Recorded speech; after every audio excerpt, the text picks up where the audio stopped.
Então, as forças centrais que eu quero analisar com vocês aqui, né, eu já falei anteriormente o que é uma força central. A força central é um conceito importantíssimo na física, né, ela aparece em vários contextos, na gravitação, né, porque a força gravitacional é uma força central. A força eletrostática também, que usam isso do eletromagnetismo, e a própria força elástica, tá? Então, a exigência ou a característica básica de uma força dita central, as forças newtonianas todas são centrais em geral, né? Mas a primeira característica é que a força tem que estar dirigida ao longo da linha, essa linha que eu estou marcando aqui, que passa pelo O, que é o centro, o eixo da rotação, né? E o ponto P, onde eu tenho a força aplicada, tá? Que é essa daqui. Então, ela é ao longo dessa linha, por isso que é chamado central, né? E além disso, tem uma característica importante, né? Que essa força, ela só depende do módulo da distância do ponto P, ponto de aplicação da força, ao ponto O aqui. Então, não pode depender com a velocidade. Ou seja, eu posso expressar ela matematicamente a partir disso daqui, ó. A força F aplicada em qualquer ponto, ela é dada pelo módulo, que só depende da distância r, né, que seria o módulo desse vetor que liga o ponto O ao ponto P, tá? Vezes o vetor unitário na direção radial. O vetor unitário seria ao longo da linha de ação, né, da força F e do vetor R. Essa força pode ser repulsiva ou atrativa. Por exemplo, a força gravitacional, ó, ela é sempre atrativa, portanto, esse F de R é negativo. Ela pode ser repulsiva também. Imagina que aqui tu tem uma carga positiva, aqui tem uma outra carga elétrica positiva. Essa força vai ser de repulsão, porque o F de R é positivo. Tá? A força elástica, em particular, né, ela sempre é atrativa, porque o meu sistema está sempre querendo voltar para a posição de equilíbrio. Mas as forças centrais são interessantes, né, porque dá para ver aqui, ó, que quando eu vou calcular o torque devido a uma força central em relação a um ponto O, por exemplo, como esse daqui, ó, que é o chamado centro de forças, como o ponto P está aqui, tá? O vetor R, que liga o ponto P ao centro de forças, está aqui, e a força está aplicada nessa direção, nota, o vetor R e o vetor F, eles têm a mesma direção e, nesse caso, o mesmo sentido. Portanto, o ângulo entre eles é zero, logo, o torque é igual a zero. Tá? E isso é fácil de ver, ó. Substitui na definição do torque R vetorial com F. Quem é o F? Vai ser a F de R vezes o vetor unitário. Então, se eu agora escrever esse vetor R aqui, ó, tá? Eu escrevi o vetor R como sendo módulo de R, vetor unitário na direção R, que seria ao longo dessa direção aqui, né? Vezes módulo da F, que é F de R. E aqui sobram os vetores, vetor unitário R, que vem de R, vetor unitário que vem daqui, R por R dá zero. Então aqui tem um resultado importantíssimo, né? Que o torque de uma força central em relação ao centro de forças é sempre identicamente nulo. Tá? Então se esse torque aqui é zero, né? O momento angular de uma partícula sujeita a forças centrais em relação ao centro de forças sempre se conserva. E isso é uma aplicação importantíssima na gravitação, por exemplo, né? Porque nesse caso a órbita de uma partícula sob a ação de forças centrais sempre fica no mesmo plano. Tá? Então aqui ó, tem um exemplo, aqui está o centro de forças, né? Aqui está o vetor de posição até o ponto P0, aqui seria a velocidade instantânea no ponto P0, o vetor momento angular L0 está sempre perpendicular. Tá? Isso basicamente diz o que? Se esse plano da órbita não muda, esse vetor que é o vetor L0, ele não pode mudar, ele não pode vir para cá, ele não pode vir para cá, ou seja, ele fica sempre perpendicular. Isso para quem anda de bicicleta, de alguma forma a gente já sabe, que se tu anda de bicicleta, por exemplo, vou tentar desenhar aqui, ó, tá? Aqui está a roda de bicicleta, o momento angular da bicicleta ele está sempre perpendicular ao plano da roda. Tá? E se eu não tiver torque externo aqui, ó, esse momento angular não quer nunca sair dessa trajetória. Por isso, quando a gente anda de bicicleta, quanto mais rápido, né, eu pedalar e ter uma velocidade de translação mais rápida, portanto, uma velocidade de rotação mais elevada, mais intenso é esse L aqui. Então, como a segunda lei de Newton diz que a variação do momento L está diretamente relacionada a um torque diferente de zero, o que nós temos na prática é que teria que ter um torque relativamente intenso para fazer com que esse L mude. Ao mudar o L, eu mudo o plano de rotação da roda, eu posso eventualmente tombar. Tá? Então, essa consequência aqui da lei de conservação para forças centrais é importantíssima. Aqui, evidentemente, não seriam forças centrais, né? Eu só quero discutir o efeito da conservação no momento angular, mas no caso aqui específico de forças centrais, nós temos dois exemplos. O primeiro deles é a chamada velocidade areolar, tá? Numa órbita gravitacional. Então imagina que eu tenho uma partícula, a Terra, por exemplo, né? A Terra orbitando o Sol, essa trajetória inclusive está errada, né? Isso é uma concepção errada. A elipticidade da órbita da Terra em relação ao Sol não é tão exagerada, é quase que um círculo aqui. Isso aqui mais parece uma elipse, né? A trajetória não é tão acentuada. Mas aqui nós temos uma coisa interessante, ó, que eu posso derivar a chamada segunda lei de Kepler da gravitação. Vocês vão ver isso em Física Geral B, né? Que a velocidade areolar numa órbita gravitacional ela pode ser calculada da seguinte forma. Eu posso calcular essa área, né? Então imagine que aqui está o centro de força, por exemplo, o Sol. Tá? E aqui no ponto P está a Terra fazendo a rotação. A Terra, enquanto ela está girando em torno do Sol, ela muda a posição P, tá? Então ela anda um deslocamento ΔR. Aqui seria o vetor de posição. E essa região aqui, que é o dA aqui, ó, eu posso calcular ela a partir do produto vetorial. Tá? Na verdade, ela é metade do módulo do produto vetorial de R por dr. Por quê? Porque o módulo de R por dr, ó, aqui está o dr, eu teria que repetir o dr aqui. Lembra, o produto vetorial de R por dr é a área compreendida pelos dois vetores. Então, a área compreendida pelo produto vetorial de R por dr, ó, é toda essa área aqui, inclusive essa. Aqui está o vetor R, aqui está o vetor dr. O que é o dA? O dA seria aqui em gravitação a gente chama de raio vetor, né? É a área compreendida do ponto P até o ponto dr, que é metade dessa área desse paralelepípedo. Tá? Então, a área compreendida pela trajetória, aqui eu vou tentar fazer, ó, seria, por exemplo, daqui até aqui. Ó, tá? Esse é o meu dA que eu estou analisando ali. Ó. Essa área aqui, ó, dA, é metade do módulo produto vetorial de R por dr. Portanto, a velocidade com que a Terra está varrendo essa área aqui, que é dA dt, tá? Vai ser basicamente o quê? Um meio, o R aqui vai ser constante, né? Lembra, esse dr é pequenininho a ponto de dizer que esse raio daqui até aqui é igual ao daqui até aqui. Portanto, ó, só o dr vai ser variável, né? Então, quando eu faço a taxa de variação em relação ao tempo da área aqui, tá? Eu vou ter um meio do módulo de R vetorial com dr dt. Tá? Dr dt é velocidade v. Então, eu vou ter um meio de R produto vetorial com v. Nota que aqui eu posso escrever o meu vetor v, tá? A partir do momento p. Ou seja, no lugar do v eu vou botar p dividido por m, o m sai para fora, porque R vetorial com p, ó, nós já vimos anteriormente, deixa eu ver onde é que está. Está aqui, ó. R vetorial com P é o momento angular, tá? Ou seja, a taxa de variação da área varrida, né, no caso aqui pela Terra, né, enquanto ela está na órbita do Sol, tendo andado um dr aqui, ó, em módulo, né, é igual ao módulo de L dividido por 2m. Então, como para forças centrais nós vimos, né, que o momento angular se conserva, por quê?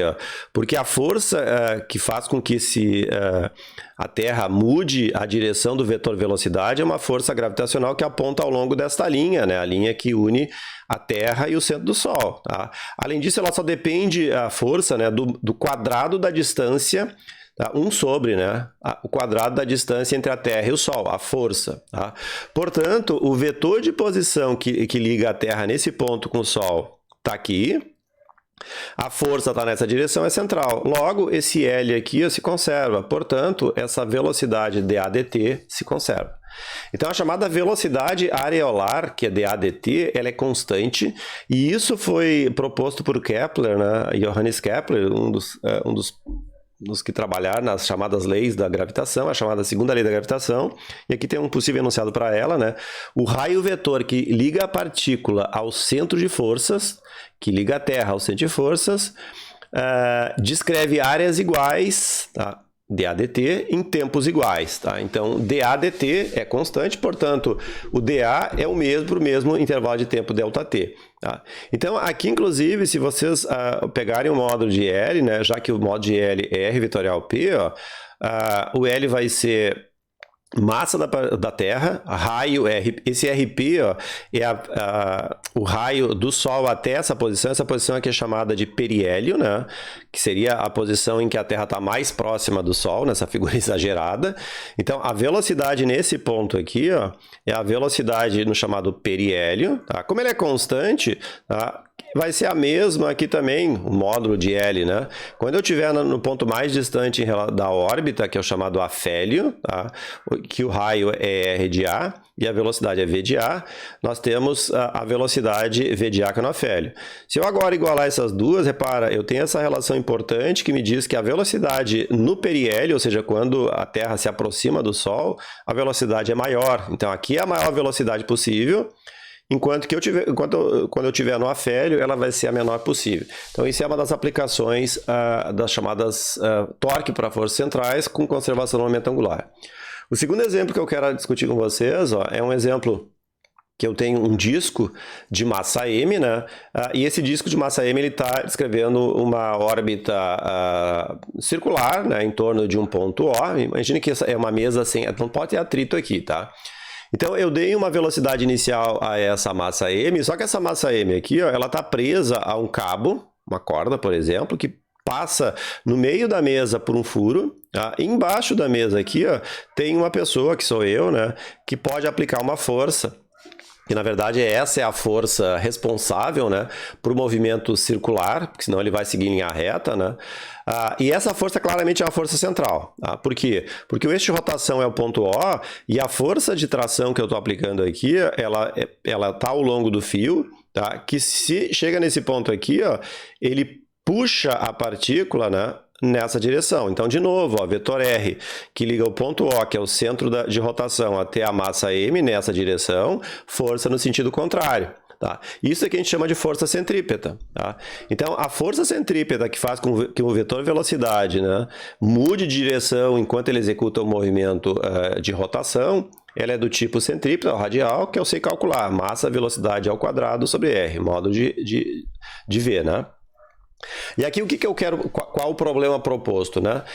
Já que ele tem essa corda aqui, esse agente externo ele vai puxar essa força, aumentar a intensidade dela, né? E com isso vai fazer com que essa força não seja constante, evidentemente, e o resultado, né, é que à medida que ele puxa essa corda aqui, ó, essa massa M, ela começa a descrever órbitas, né, com raios menores. Eventualmente, claro, quando ela chegar aqui vai parar o problema, mas eu observo que nesse exemplo aqui, ó, quando eu aumento a intensidade dessa força central que passa por O, o disco vai começar a fazer com que o raio da órbita circular se altere e eventualmente a velocidade vai se alterar também. Tá? Então, se a velocidade aqui para um raio R é V, para um raio R mais ΔR, aqui o ΔR tem que ser considerado negativo, né? A velocidade vai mudar para V mais ΔV. Tá? Então, basicamente, eu estou escrevendo isso daqui. Depois a gente vai ver o que acontece com essa velocidade. Tá? Então, eu vou usar o teorema variação da energia cinética, trabalho realizado pela força central. Tá? Então, a variação da energia cinética é igual ao trabalho realizado, né? E variação da energia cinética entre esse ponto e esse ponto aqui, ó, é o meio da massa velocidade final, que é V mais ΔV ao quadrado, menos a velocidade inicial que ele tinha aqui, né? Ao quadrado, 1 meio de m. Tá? Isso daqui, na verdade, vai dar m ΔV, tá? Mas para poder derivar essa relação, a gente tem que analisar esse termo aqui, ó, e reescrevê-lo assim, ó. Eu tenho 1 meio, tá? De m, eu vou colocar o v para fora, tá? E eu boto ele com v ao quadrado, evidentemente. Aqui vai ficar 1 mais, eu vou ter o ΔV sobre v ao quadrado elevado ao quadrado, tá? Porque o ΔV aqui, ó, é uma quantidade pequena. Isso daqui, para quem está fazendo cálculo 2, eu acho que não, cálculo 3, na verdade, mais adiante, tá? Isso daqui, como o ΔV é muito menor que V, ó, eu faço o que a gente chama de uma aproximação em série, tá? Eu vou escrever isso daqui assim, tá? E eu vou expandir em série em potências de ΔV sobre V quadrado, 1 mais ΔV sobre V ao quadrado elevado ao quadrado. Tá? E isso tem no Halliday, inclusive, lá no final, na contracapa, o resultado dessa expansão aqui, o primeiro valor é 1, depois eu vou discutir isso daqui, ó. O segundo vai ser 2 vezes essa quantidade aqui, que é ΔV, V ao quadrado. O próximo termo aqui, ó, seria esse termo aqui ao quadrado. Então, vai ser ΔV ao quadrado e aqui eu tenho V na 4. E aqui segue, é uma sequência, tá? O que se faz em geral? Oh, droga! O que se faz em geral aqui? O que se faz em geral é olhar o seguinte. Se ΔV é pequeno, tá? A diferença entre esse fator aqui, ó, 1 mais ΔV, ΔV sobre V ao quadrado, isso aqui difere de 1. Então, o primeiro fator é 1, certamente, porque esse aqui é muito maior que esse daqui. O próximo termo aqui, ó, ele vai ser proporcional a essa quantidade que é pequena. Mas nota que o próximo termo, como é ΔV ao quadrado, certamente ele é menor que isso aqui. Então, o que se diz? Isso aqui eu posso esquecer. Tá? Então, e qualquer outro termo de ordem superior. Então, essa quantidade aqui, na verdade, ó, ela vai ser substituída por 1 meio de mv ao quadrado, que é isso daqui multiplicado por 1, mais, agora vamos multiplicar isso por isso daqui, ó. 1 meio vezes 2, corta o fator de 2 aqui, vai sobrar m, v ao quadrado ΔV sobre v ao quadrado. Esse cara corta esse daqui, ó, e por isso que deu, onde é que tá aqui, onde é que tá aqui? Desculpa, aqui não é ao quadrado, né, porque aqui vai ser quadrado, mas aqui vai ser v, né? Porque eu botei o V aqui, nota, eu botei o V em evidência, então fica 1 mais ΔV sobre V. Quando eu tiro o V para fora, ele fica quadrado, tá? Então aqui, ó, não tem o quadrado aqui, tá? Aqui vai ter quadrado, tá? Então aqui, repara, eu corto esse e fica 1, tá? Então repara, esse daqui, ó, corta esse daqui, sobrou o quê? MV ΔV, que é o que sobrou aqui. Tá? Então, essa quantidade aqui, o ΔK, né, que é a variação da energia cinética, ele vai ser escrito, na verdade, como produto da massa pela velocidade V, vezes essa variação ΔV, e isso é igual ao trabalho realizado pela força. E trabalho realizado pela força é sempre o produto da força pelo deslocamento, que nesse caso aqui eu estou chamando de ΔR, né? ΔR quem é? O ΔR é essa variação do raio quando eu aumentei a intensidade que saiu da posição R para R mais ΔR. Tá? Então, nota, eu agora posso pegar e reunir, ó, MV ΔV. Claro que aqui, ó, eu vou multiplicar tudo por R, né? Então, quando eu multiplico toda a equação por R, aqui vai dar M... como é que vai dar aqui? Aqui eu cancelei, ó, eu cancelei esse V com esse V aqui, ó, e multipliquei tudo por R. Vai dar MR ΔV, que é esse termo aqui. Aqui era menos, passa para o outro lado como mais, MV vezes ΔR, isso tudo é igual a zero. Tá? Ou seja, eu posso colocar esse delta, que é variação, em evidência, né? Então, a variação do produto de MVR basicamente é a mesma coisa, ó, a massa é constante, então o primeiro termo vai dar MR ΔV, está aqui, mais MV ΔR, está aqui. Isso aqui tudo é igual a zero. E de novo, ó, MR vezes V, tá? É o módulo do momento angular, né? Porque o momento angular é R vetorial com P. Tá? Então, se eu olhar o módulo disso daqui, ó, vai ser R vezes P. Quem é o P? M vezes V. Então, nota que aqui, ó, nesse caso, de novo, a gente tem a conservação do momento angular, né? Porque eu tenho basicamente uma força central. Tá?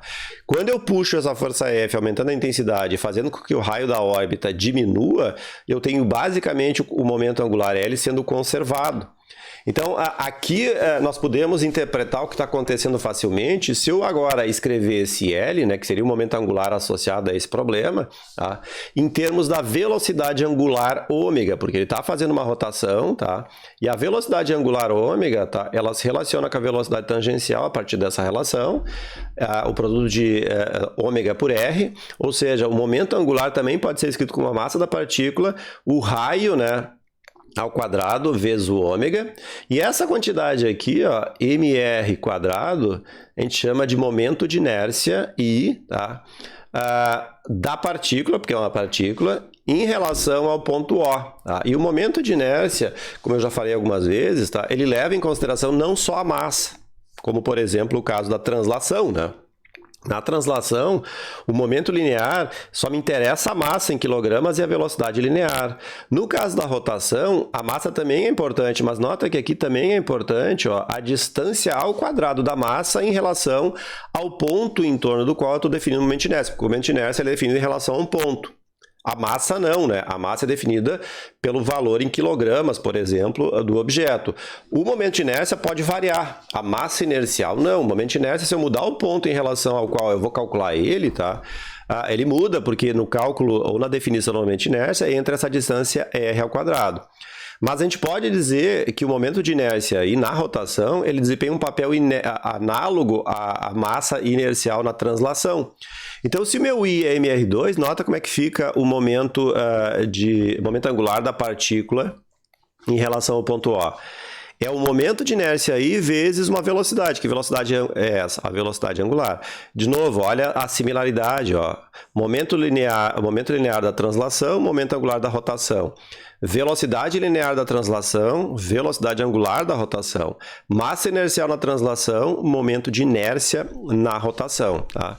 Então, a energia cinética da partícula, que é o meio da massa vezes a velocidade de translação ao quadrado, se eu agora escrever esse V em termos do ômega, tá? Eu também posso escrever a energia cinética de uma partícula em termos das propriedades da rotação, como um meio da massa, um meio do momento de inércia, velocidade angular ao quadrado.